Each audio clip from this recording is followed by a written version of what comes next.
Audioversity. Audioversity, the voice of Reichman University. Kol ha'universita Audioversity.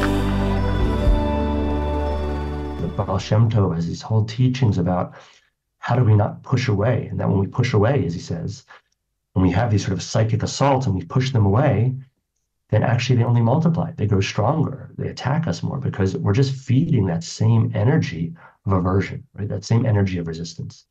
And so with my practice, I can actually just come and see, oh, I'm scared, or I'm shaky, or I don't know what's going to happen right now. And I can see that clearly instead of pretending something else is happening. And then at the same time, because of the tools of the practice, I can find a sense of stability and safety in this moment, which is not dependent on external circumstances.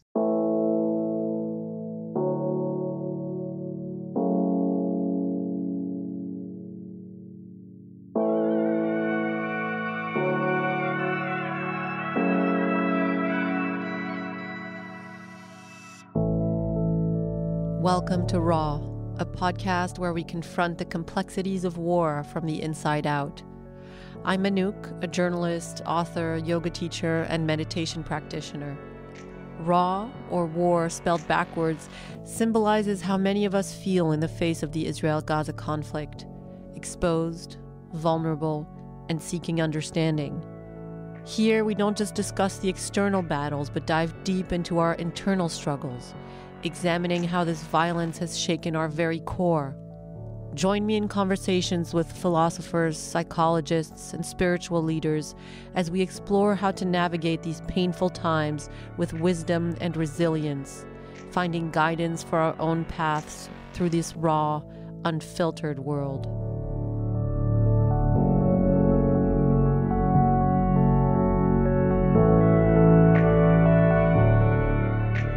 Today on the show, Rabbi and Meditator James Jacobsen-Maisels shares about his journey through Judaism and Eastern meditation traditions and how they have helped him and his community since October 7th. Rabbi James is the founder of Or Halev, an organization launched with the goal of giving people access to a deep meditation practice through a cross-denominational approach to Judaism. Originally from Pennsylvania with a doctorate in Jewish studies, James lives in a consciously diverse Jewish community in Moshav Hannaton with his wife and 3 children.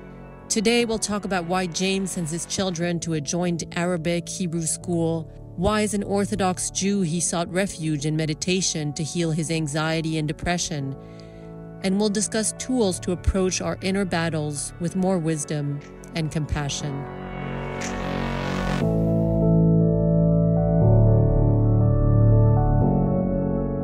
James, thank you so much for joining, for coming this morning. Actually not coming because you're in your house and I'm in the studio, but for being here and for showing me this beautiful room that you're in with carpets on the wall, and I can see bits of paintings and looks like a very pleasant space to be in. Thank you for having me this morning. Really happy to be with you. You live in this kibbutz in the north, which is like a pluralistic Jewish community. So you have different kind of Jewish affiliations all living together, and then everyone sends their kids to different schools. You just told me before we started the interview that you sent your kids to a joint Arabic Hebrew school. Tell me a little bit about that. Where do you feel that stands today with the war happening and people, Arab Israelis, some of them like being called Palestinian Israelis, and Jewish Israelis feeling very torn and kind of on different sides of this, what feels like a eternally unbridgeable divide? I'd say that our experience being part of those communities, both as part of the school and in other work, relationships we have, has been, to be honest, one of the most hopeful and powerful things in this incredibly terrible and tragic time that we've been going through. the school has been incredibly supportive. It's been very clear, a sense of sorrow and loss and tragedy, absolutely clear that everybody is absolutely horrified by what happened on October 7th, committed to bringing hostages home, and sharing all kinds of different kinds of fears, that we each have, as Jewish Israelis, understandably, all the fears that have come up for us, whether it's the October 7th, the missile attack from Iran, the anti-Semitism in the world, there's a whole host of things that we're feeling as threats. And the Palestinian or Arab Israelis sharing similar senses. They're also, right, the missiles land on them the same as they land on us. They don't distinguish between what your identity is they're coming from the sky, and other fears of being kicked out, fears of certain political positions being taken that makes them feel like they have no place in this country. And so, it's been important for us to be part of that process, and that our children will be part of that process and can understand people of cross difference. It's one of what makes democracy possible. I find that particularly in Israel, even though it's a small country and there is such wide representation of people, or maybe it's in all places in the world, but people really tend to kind of form groups, communities of very like-minded people.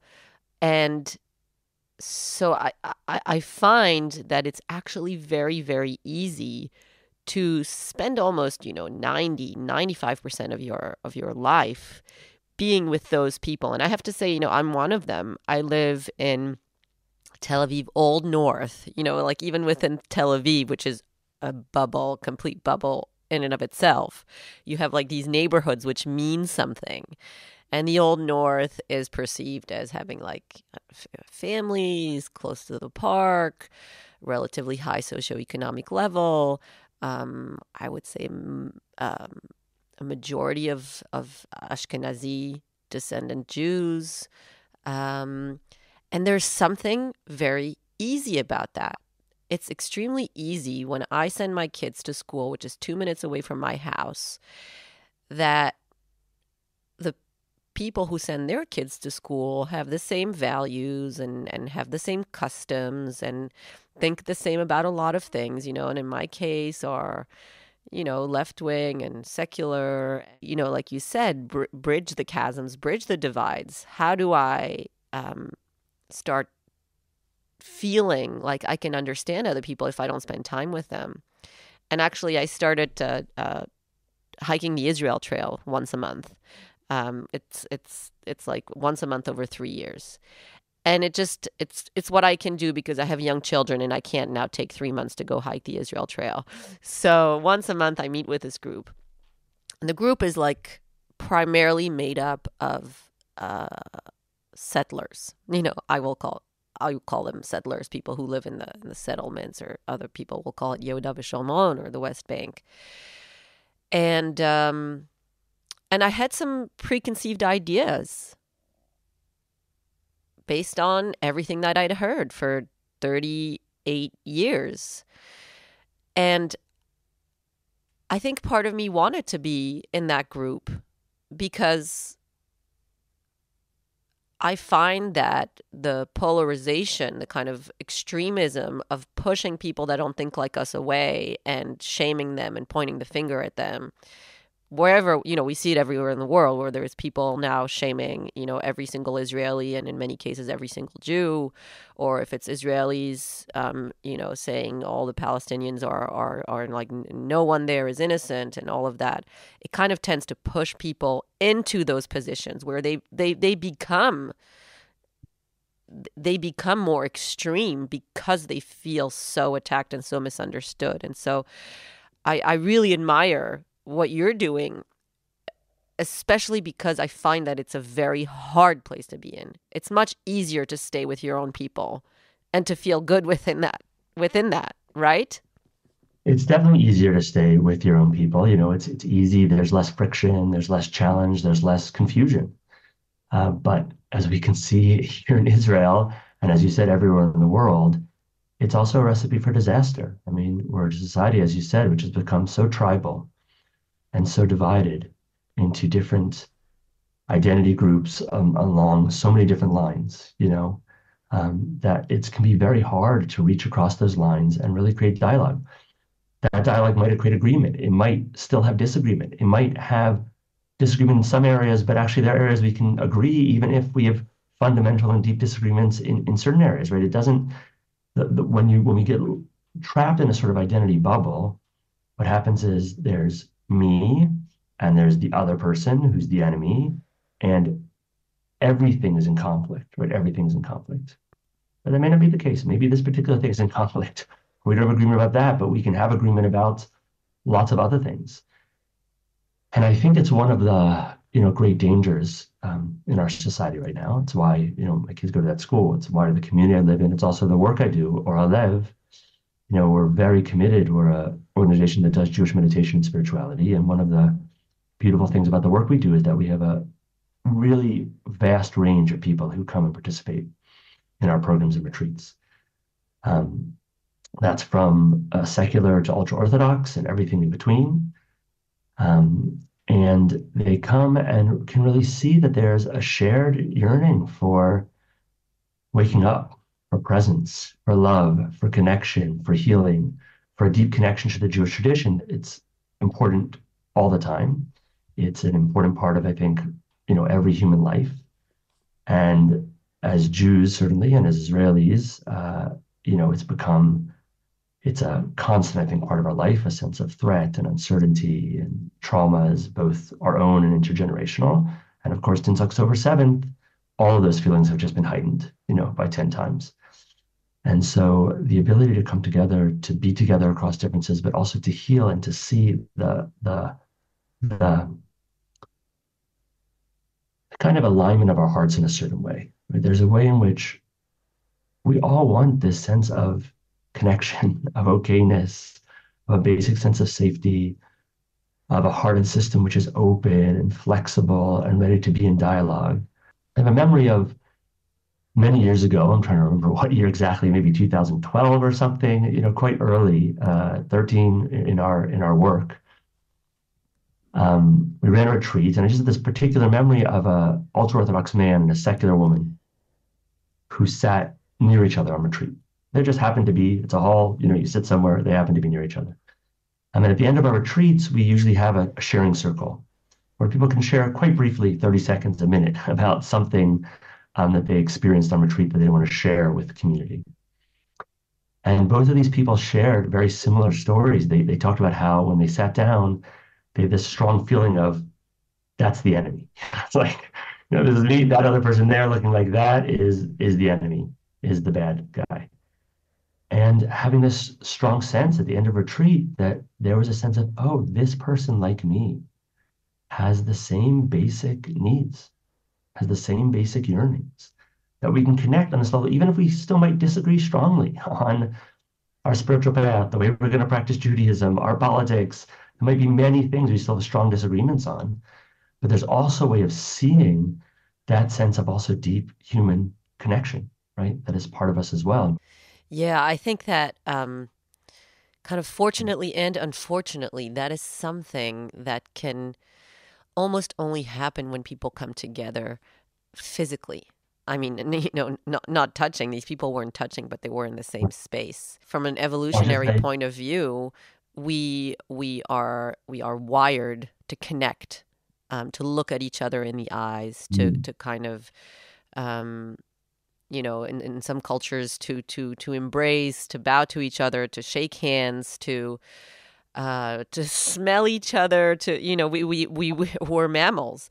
And the problem, the deep illness of this society is that so much of the communication is happening online, particularly in social media. And that's what I really see is that, for example, on social media, it's almost impossible for people who come in having preconceived ideas, prejudiced, you're like this, you're like that, you're a colonialist, white supremacist, genocidal Israeli settler, or, you're a terrorist supporting woke left-wing progressive idiot. It will be impossible for those two people to come together on social media unless they have some extraordinary mediator to not be even more inflamed. And that's what I really worry about, is that how vast those spaces are. You know, you can have billions of people at the same time on social media and only maybe, 20, 30 people in your meditation retreat. But that's what needs to happen, because I can meet, I think, almost anyone in the right setting and connect to them on some level. I'm not saying, like in that there aren't exceptions and there aren't times when that's not possible. But I think that if you put me in front of almost any human being, at some point, there will be a basic, if we're coming on an equal footing, there's no one here who is like higher or more in control. We have the same basic human needs, like you said, food, shelter, sleeping, connection, smiling, playing, spirituality of some sort or meaning, and that's it. I want to talk a little bit about your role, both as a rabbi and as a meditator. I'm in the world of meditation. I haven't met many meditating rabbis. Maybe there are more than I know. So I want to ask you a little bit, first of all, about that. Tell us a little bit about the background of how that came to be. And I would also really love to hear how both those spiritual paths, because they are both, you can have secular meditation, but ultimately it's a entering something that is bigger than you. And I wonder how both of those have helped you to navigate the last 6 months since October 7th. Yeah, so I'll sort of look a little bit about my history, sort of where I came from. I grew up in a pretty traditional Jewish household, very connected to my Judaism. And was going to college, leading a flourishing Jewish life.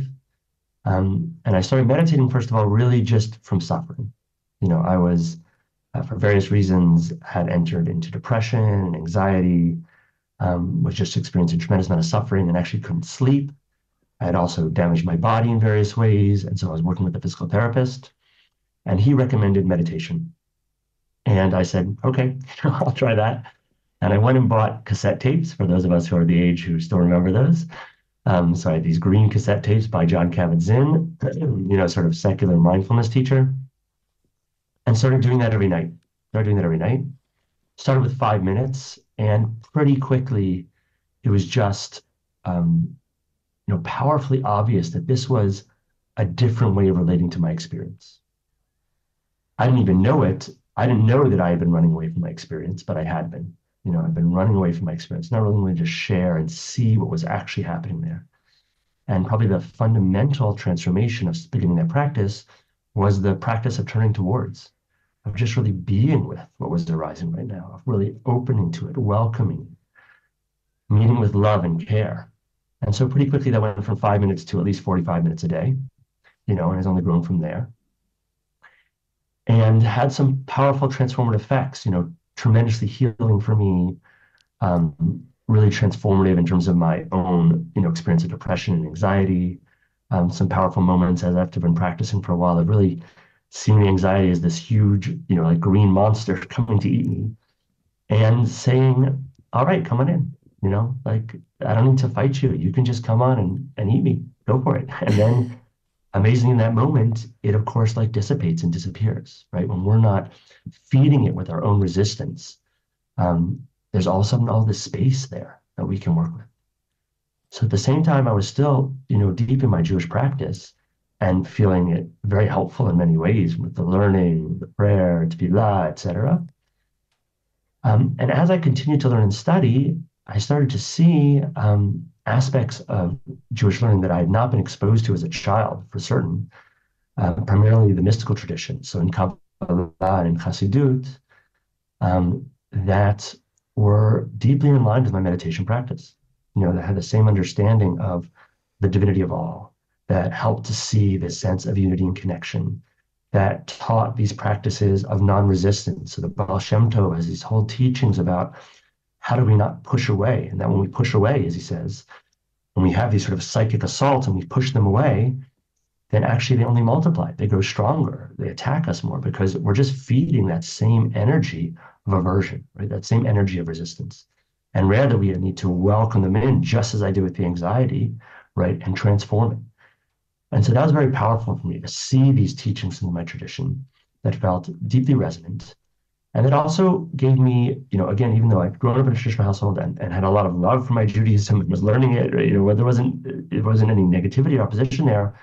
And there was still a sense that something was missing, or I wasn't quite getting the depth of the wisdom I wanted, or I was being fed, for at least for me, ideas of God that were like, does that really make sense? Is that really my experience of the world? And now as being, introduced to ideas of spirituality and divinity and the omnipresence of divinity, which were deeply, deeply resonant. And that really led me into being deeply interested in Jewish spiritual practice, so not just mitzvot, but what were our traditions of meditation, of reflection, of movement, of song, of dance, a whole variety of practices. And that's really been where my academic work has been, a kind of spiritual archaeology, sort of really looking into our sources and texts and seeing what are the spiritual practices that have been there, sometimes living lineages, but sometimes because of complex reasons, but also to a great extent because of modernity and the Holocaust, not living lineages. So my, deepest teacher, I would say, is Rabbi Kalonimus Kalma Shapira, the Pizetzner Rebbe, who was a Hasidic Rebbe from outside of Warsaw, who was killed in the Holocaust, was in the Warsaw Ghetto, is famous for his work Eish Kodesh, which is a collection of sermons that were given in the ghetto during the war. Also a deep meditation practitioner, teaches meditation practices, teaches a Jewish mindfulness practice. That's who I wrote my dissertation on. I'm a deep student of his work, and of course, unfortunately, never met him. And so that has been very powerful for me. And so my work really has been taking those practices, combining it with my own meditation experience in the secular world, also in the Buddhist world, and being open to other spiritual traditions, and being interested and open to learning from them, and really reviving, there's a kind of revival of those spiritual practices and offering them to a wider public so that people can really connect to and touch the depth of that tradition. For me, I'll say, since October 7th, my practice has been a refuge, a lifeline, the sense of depth of the threat and fear, I think, has been so intense. I think for mostly everybody in Israel, on a very physical, visceral level, of the attacks themselves, of the sense of abandonment of the world, the profound sense of anti-Semitism and lack of understanding of who we are and our position. All of that is combined, I think, to really a deep sense of threat and uncertainty. And I think not just in Israel, in our work with people outside of Israel, we've really seen the same things. That sense of just a deep sense of instability. Who am I? And am I safe in this world? And can I trust my neighbors? And can I trust the town I live in? And can I trust the world? And what our practice allows us to do is a number of things. One of the things it allows us to do, which I think is so important, as I talked about at the beginning, is first of all, just to be with what we're actually experiencing. So often our coping mechanisms, which I'm not criticizing because they make sense when we don't have other tools, is to run away from our experience, to pretend that something else is happening, to get lost in a fantasy, to be scrolling through my phone, to do lots of other things, which sometimes get us even more lost in those same, to be doom scrolling and all the things people are saying about Israel, right? Not so helpful. And so with my practice, I can actually just come and see, oh, I'm scared, or I'm shaky, or I don't know what's going to happen right now. And I can see that clearly instead of pretending something else is happening. And then at the same time, because the tools of the practice, I can find a sense of stability and safety in this moment, which is not dependent on external circumstances. It's not about pretending something isn't the case. It's not like pretending, Hamas did not attack us on October 2nd and there aren't real threats out there. It is not about telling some story. It's about they're noticing right now, I'm here in this room, my feet are connected to the floor, and right now I'm safe. Right now I'm safe. And I can actually connect to that, feel that in a visceral way. I was with a friend of mine, and we were going to do a dance performance for some folks who had been, there's, as you know, thousands and thousands of people have been evacuated from their homes, living in all kinds of crazy circumstances here in Israel. And so we were going, I'm part of a little dance troupe, and we were doing a performance for them just to like try to bring them some joy. And just before we were about to go on, he was like talking to me about what he's experiencing. I was like, kind of looks like you're having a little panic attack. He was like, yeah, I kind of feel like that. I'm constantly having that since October 7th, It's like, this just seems to be, I was like, okay, do you want to try something out with me? Just like, let's just try something out. He was like, okay. So we just sat for a moment together and I just led him through some meditation. We did some practice. We did some grounding. We found some safety in the body. And he was like, oh, okay. It's not that this has disappeared. It's not like this is like some magic bullet, but I can see it now and I don't have to be lost in it. And there's some space and sense of okayness, my sense of okayness in me. And so that ability to not be lost in the dark places my mind wants to go, the ability to see something broader and wider, to see the beauty, that's also present. I mentioned to somebody recently who's interviewing me, I'm sure you remember the night of the missile attack from Iran, which was a very stressful and overwhelming night and not sure what we were going to do. And I went and got my youngest and she was already asleep. I put her in our bomb shelter, just in case we had to do something in the middle of the night.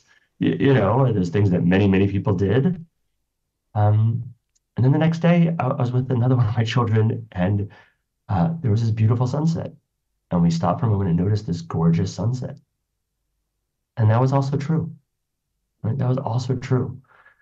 We tend to, when we're under threat, again, understandably and sensibly, when we're actually under acute threat, when somebody's, literally trying to do something to us, we narrow down, which makes sense, right? We get into fight, flight, or freeze. It makes a lot of sense.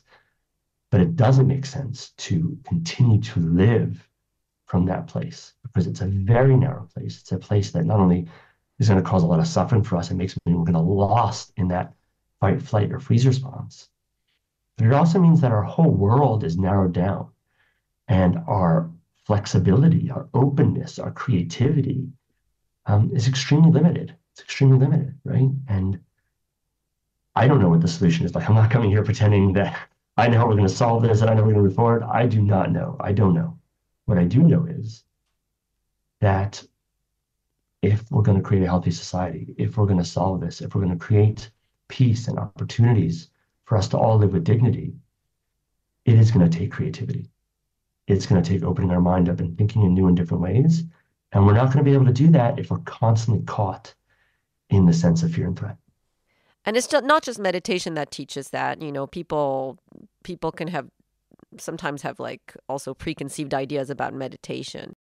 But there are a lot of things which can bring people back to that, what you call the creative self, the more developed part of our brain, the prefrontal cortex, which is that place that can be turned on if we feel safe enough. And in order to feel safe enough, we can either do meditation or we can go for a swim if that makes us feel good, or we can hug someone, or we can, walk barefoot or take our baby in our arms or go do volunteering. And I think that that's what I keep coming back to in this podcast, is that in order for us to relate to the terrible reality that we live in from a place of wisdom, we need to feel safe enough, and we need to have enough moments where we feel connected and safe. That's exactly right. I'll say a few things about it. The first is that one of the first things we did after October 7th was create a WhatsApp group that had short daily meditations. Anybody can join it. So if your listeners are interested, this group is in Hebrew. The English listeners, there are also English resources on our website as well, and meditations you can join. But short, that just allowed people to feel safe for a moment, right? Just practices of, I'm grounded for a moment. I can notice something beautiful. I can notice something pleasant in my experience, right? When we're caught in this sense, as you said, in that loop, or in that, vortex of anxiety or fear, the whole system is only going to be focused on one thing, and that is Where's the threat and what does the threat look like, right? And we're missing out on a huge part of our experience. That's also, I think, the power of the Jewish tradition, which is, it's heartbreaking to say this in some ways, but the reality is this is not that unusual. That's the heartbreaking reality of our history. This is not that unusual. The reality is that Jews have dealt with these kinds of circumstances over and over again in many different places, in many different ages. And the tools we've developed, the tool, for instance, of a blessing, of just stopping for a moment and noticing there is something beautiful here, which I feel grateful for. A beautiful sight, a beautiful scent, a beautiful piece of food, right? Just that small moment of stopping for a moment and redirecting my attention, right? My attention could be on the threat, the worry, the anxiety. We're good at that as well, right? But we can also take a moment, which our tradition says should happen at least 100 times a day, right? Where the Talmud asks us to say at least 100 blessings a day. I can take at least 100 times a day to actually stop and notice something else, right? Notice something else. Notice actually that I was born into this world, and what an amazing thing that it's actually set up to support me. There's like air, there's ground, there's food that goes from the ground. Our tradition says that Hashem looked at the world, God looked at the world and said, it's good. That's sort of the basic attitude of the tradition towards the world, despite the threat, despite the fear. And I think any of us can imagine, even those of us who say blessings, but may not say it with intention or actually with presence, take any human being and they take 100 moments in the midst of their day, 100 times, to stop and notice what is supportive and beautiful, what they could be grateful for, right? Just that. And already that's a transformative experience. And so part of the decision is, what am I going to allow my attention to rest on? Sylvia Boorstein, one of my teachers, a major meditation teacher, Jewish, she says, the mind is like tofu, it tastes like whatever you marinated in, right? And so like if I marinate the mind in fear, anxiety, threat, anger, that is the experience that's going to be produced, because that's where I'm resting my attention. That's where that's the juice that's being soaked in. If I consciously, and this is not easy, it's part of the practice, but I'll say in my experience, in my life, putting aside even October 7th, just my own work with depression and anxiety, one of the most powerful healing aspects of the practice has been the practice of repeatedly, many times a day, placing my attention on what is beautiful and supportive, and recognizing that there is a gorgeous, extraordinary world out there, which is also built to support me, and how that has shifted that, habitual negativity bias into rather seeing in a different way the wonder and beauty of the world. Now, there's no question that October 7th has, and everything that's happened since then has profoundly challenged that. I'm not in the same place I was before that. I'm not in the same place at all. But that practice is a practice of coming back, and allowing my mind to rest there again and again. There are so many forces pulling my mind to these other places, and legitimate forces. Not like my mind should never be there. It's important for us to reflect on those things. It's important to reflect on things like, as citizens here, what went terribly wrong? What can we do to fix that, right? I mean, these are all extremely important questions we should not be ignoring in any way, shape, or form. And it's not where my mind has to get trapped. It's not where my heart has to get trapped. And so our practice is to train ourselves to broaden that perspective. See, there's actually much, much more breadth and variety and vastness to my experience than these moments of pull and push, and when I see that, the whole system can start to relax and see that there's a wider perspective here. I don't have to get lost in that very, very narrow, like tunnel vision. I can see something more broader, and it's beautiful, and it's divine, and it's connected. And I can start to actually live and respond from out of that vastness and breadth and width, rather than from the tightness, which is not only, I think, one of the problems of our age is not only is it evolutionarily, that we're triggered, habituated in that way, but we now have lots of social systems and media, et cetera, which are trained to grasp onto that aspect of ourselves and to make it even more acute, even more triggered, even more activated. And so there's a lot of work we have to do to step back from those systems and give ourselves a vaster perspective.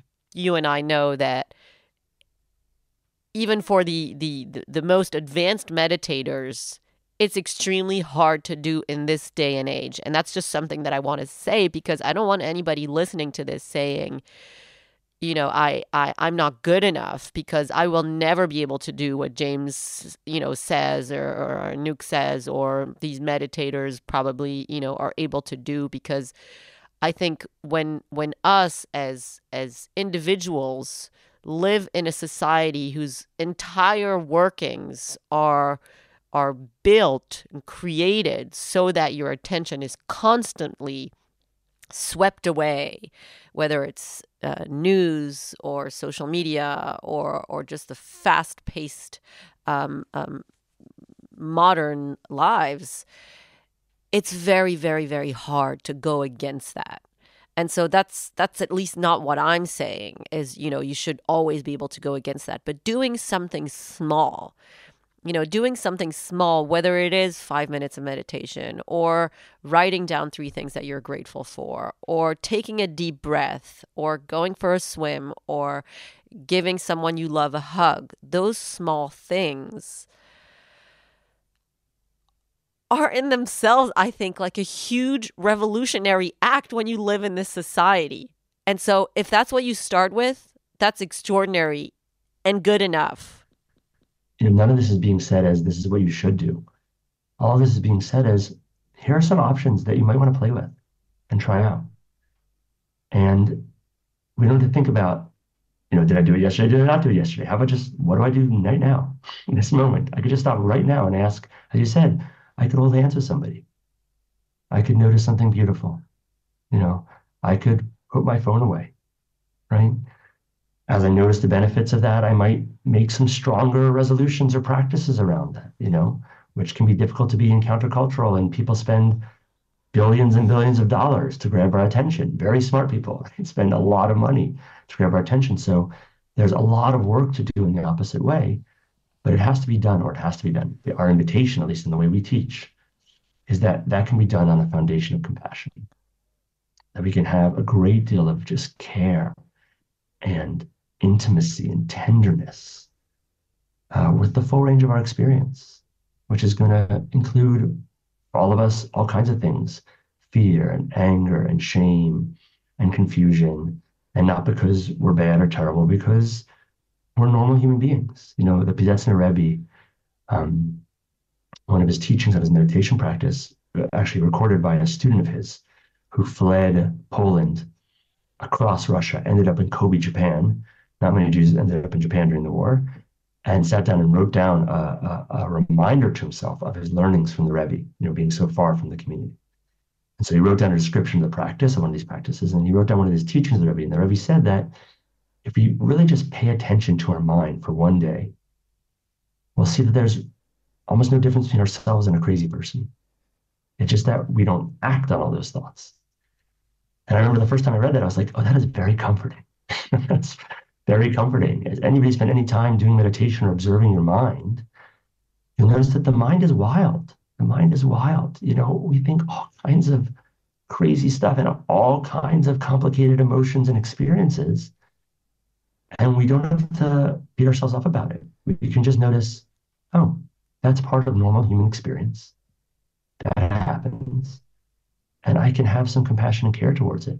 And when I have that compassion and care, so now I'll say the whole foundation at the beginning of my practice, working with anxiety directly, was really just the compassion embrace of that anxiety. Really just saying, hey, you can be here and I can love you. It can be tremendous healing. And there's things we can do for a moment. That's, again, why we share these practices of 2-3 minutes. Right? It doesn't have to be like sitting down and doing some long thing. That can be great as well. But it can be taking 2 minutes and redirecting your attention. I want to thank you very much for redirecting my attention, in all honesty. And the last 2-3 days, I've definitely been completely swept up. Like I was not able to really take the time or have that space of just being with what is happening, just everything was very fast. And so for me also, coming in and remembering the value of the teachings, in my case, I come from more of a kind of secular place. That's where I came to meditation.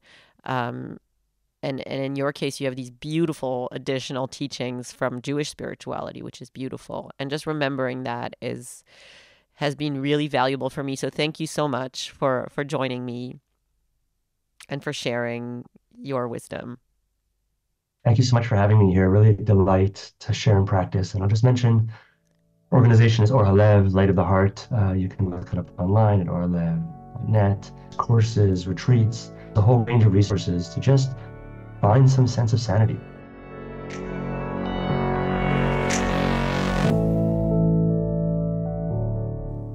Thank you for listening. This has been Raw. To listen to more of our episodes, you can find us on Spotify, Apple Podcasts, or wherever you find your podcasts. I'm Anouk Glory. Goodbye.